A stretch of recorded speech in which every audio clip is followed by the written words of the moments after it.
ইরানের সাবেক president Mahmoud আহমাদিনেজাদকে নিয়ে নতুন বিতর্ক সৃষ্টি করেছে নিউ ইয়র্ক টাইমস। যুক্তরাষ্ট্রভিত্তিক এই পত্রিকাটি এক প্রতিবেদনে দাবি করেছে আহমাদিনেজাদ ইসরায়েল ঘনিষ্ঠ এবং তাদের সহযোগিতায় দেশটির ক্ষমতা দখল করতে চেয়েছিলেন।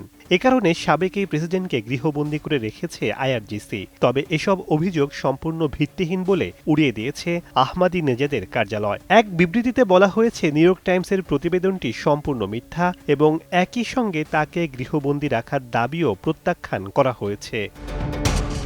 2005 সালের আগস্ট থেকে 2013 সালের আগস্ট পর্যন্ত টানা 2 মেয়াদে মোট 8 বছর ক্ষমতায় ছিলেন আহমাদিনেজাদ। সে সময় তার পররাষ্ট্র নীতি ছিল অত্যন্ত আগ্রাসী এবং যুক্তরাষ্ট্র ও পশ্চিমা বিরোধী। তার আমলে সবচেয়ে বড় বৈশিষ্ট্য ছিল ইরানের পরমাণু কর্মসূচিকে তীব্র গতিতে এগিয়ে নেওয়া। ইউরেনিয়াম সমৃদ্ধকরণের প্রশ্নে তিনি যুক্তরাষ্ট্র ও ইউরোপীয় ইউনিয়নের কোনো চাপ বা আপোষ মানতে অস্বীকৃতি জানিয়ে ইরানের পরমাণু অধিকারকে একটি জাতীয় মর্যাদার প্রতীক হিসেবে প্রতিষ্ঠা করেছেন। ইসরায়েল বিরোধী জোরালো বক্তব্যের জন্য বিশ্বজুড়ে আলোচিত ছিলেন এই আহমাদিনেজাদ।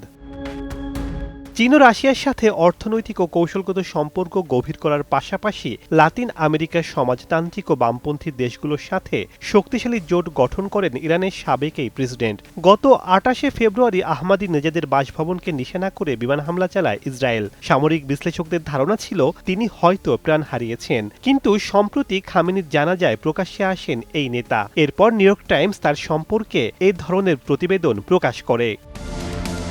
শেখ সাদি মারজান, সময় সংবাদ।